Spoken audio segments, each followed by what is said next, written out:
Oke, untuk review singkatnya langsung saja. Saya mulai sobat dari bagian atas. Di sini di bagian spionnya sudah saya ganti dengan spion model Tomok CNC V2 ya. CNC V2 ini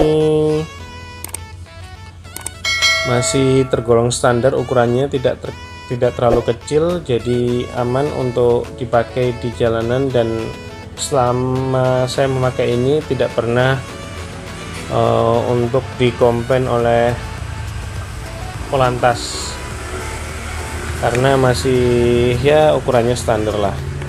Dan yang kedua di bagian sini, oke, untuk starternya sudah saya ganti merek MT15, dan ini seperti ciri khas keluarga MT ya, jadi panelnya bisa ke bawah seperti ini. Terus juga di atas kan adalah stop engine. Kalau untuk bawaan aslinya itu kan dia modelnya tombol, jadi bukan untuk switch atas bawah seperti ini. Terus untuk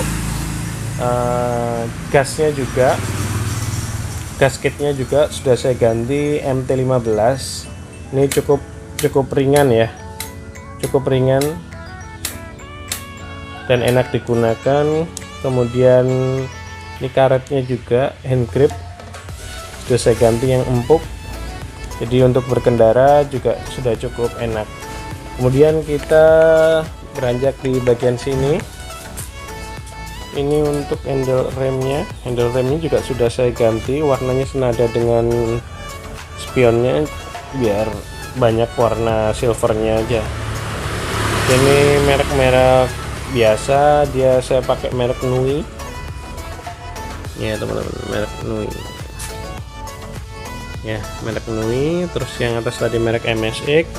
Kemudian kita lari ke sini, di bagian depan juga sudah saya ganti. Ini lampunya menggunakan daymaker ya, daymakernya seperti ini. Dia ada beberapa titik, 13 titik, daymakernya 13 titik ya.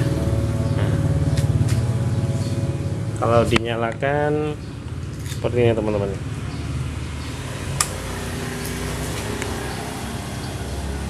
Nah, untuk lampu ini sama ini saya setting nyala terus. Kemudian untuk yang 11 titik di atas itu bisa dinyalakan ketika starternya on ya. Oke,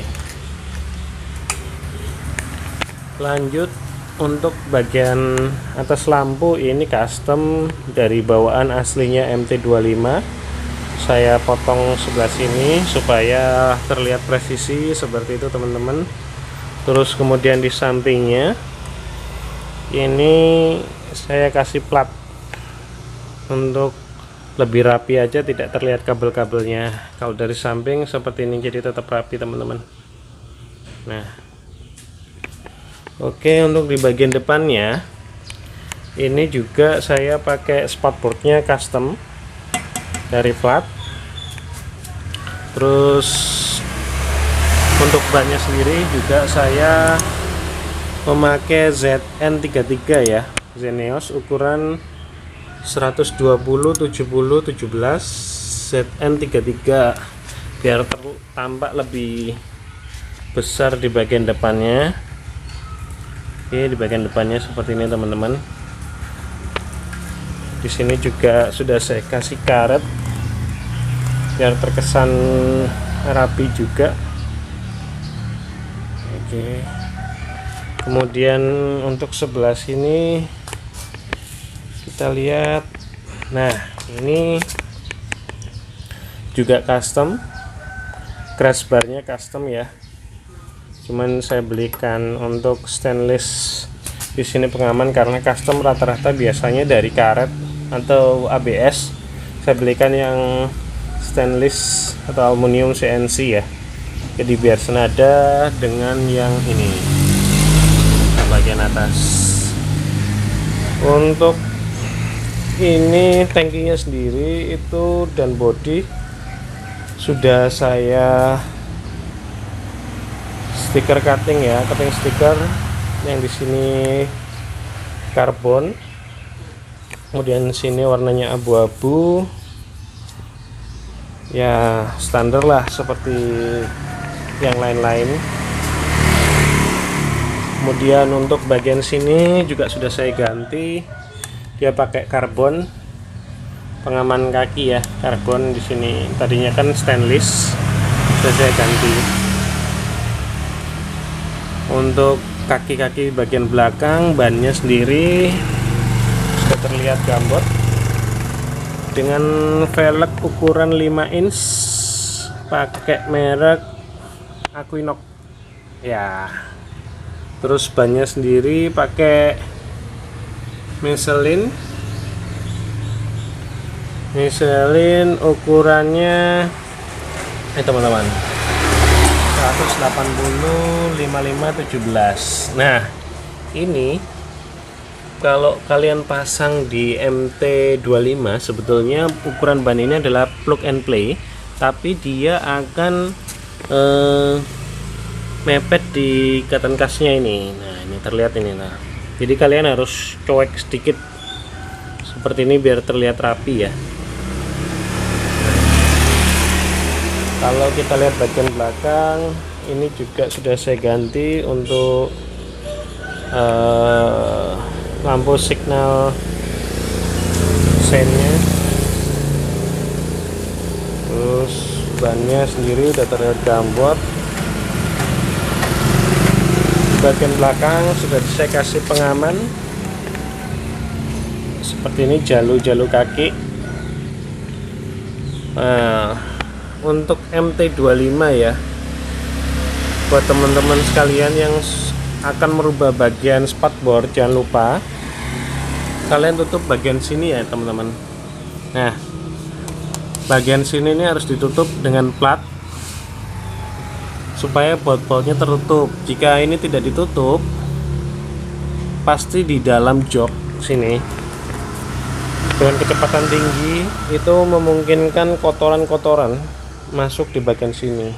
Jadi kalian harus tutup rapat platnya itu ya. Terus untuk yang kontroversial, nah ini adalah knalpot custom. Sebetulnya ini adalah knalpot standar ya. Kenapa saya bilang standar? Karena dari lehernya, oke, turun ke bawah sampai di bagian tengah sini menggunakan katalis asli dari Yamaha. Itu sebabnya saya bilang ini adalah knalpot standar ya. Nah, hanya saja di bagian ujungnya, ini memang saya ganti yang tadinya silinder asli bawaan, saya ganti yang custom. Meskipun ini terlihat seperti knalpot racing yang lubangnya cukup besar, tapi tahu nggak teman-teman, ini masih tergolong standar. Kenapa digolongkan standar? Karena setelah dites dengan dB meter itu masih mencapai sekitar di bawah 80 dB. Artinya ambang batas kebisingan itu masih di bawah standar menurut Undang-Undang Kepolisian atau Lingkungan Hidup tahun 2009 ya. Nanti saya akan cantumkan review tentang pengukuran knalpot ini. Oke sobat motovlog, jadi ini review singkat dari modifikasi ringan MT25 saya. Tapi satu hal yang mungkin wajib kalian pasang di MT25 yaitu adalah kunci pengaman ganda ya, seperti ini. Nah, ini bagusnya harganya tidak terlalu mahal tapi bisa berfungsi cukup baik. Saya akan contohkan ke fungsinya yang sementara, yaitu penguncian ya. Ya, ini tombol gembok, kita pencet. Nah, sinyal akan terlihat jika motor ini bergerak. Nah, alarm akan berbunyi seperti ini. Lampu berkedip, mesin tidak akan nyala. Kita contohkan ya. Jadi ini posisi alarm nyala, kemudian si pencuri membuka dengan kunci palsu ataupun kunci asli, di starter tidak akan bisa. Di starter tidak akan bisa ya. Jadi di samping alarm berbunyi dan starter sampai kapanpun tidak akan nyala karena dia akan memutus arus listrik di komputer MT25. Oke, kemudian apabila misalkan kita matikan ya, matikan di tombol yang ini. Nah, apabila kita nyalakan, semisal motor ini lupa dikunci pakai alarm, terus si pencuri sudah berhasil menyalakan mesin, lalu kita bisa mematikan ini dengan tombol ini sekitar jaraknya 10-20 meter ya. Ini tombol yang ini. Nah, ini tombol yang gembok. Mesin nyala, kita bisa matikan. Oke ya, kita contohkan ya. Jadi ketika mesin nyala, ini berhasil dinyalakan seperti ini. Lalu kita matikan pakai ini bisa, teman-teman nih. Lihat ya. Tuh, mati. Secara komputer dia tetap on, tapi secara kelistrikan dia sudah dimatikan dengan switch di alarm ini ya. Tuh, mati. Oke, kita matikan lagi. Kita coba lagi, nyalakan dengan kunci normal.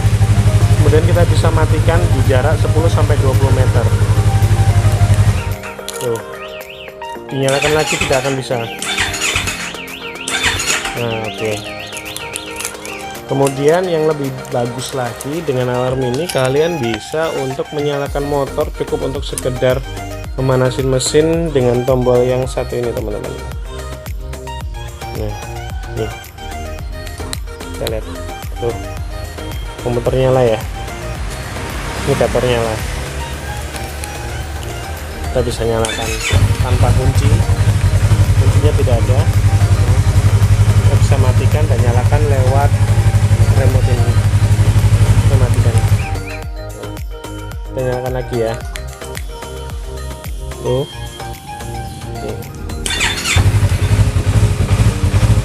kita matikan lagi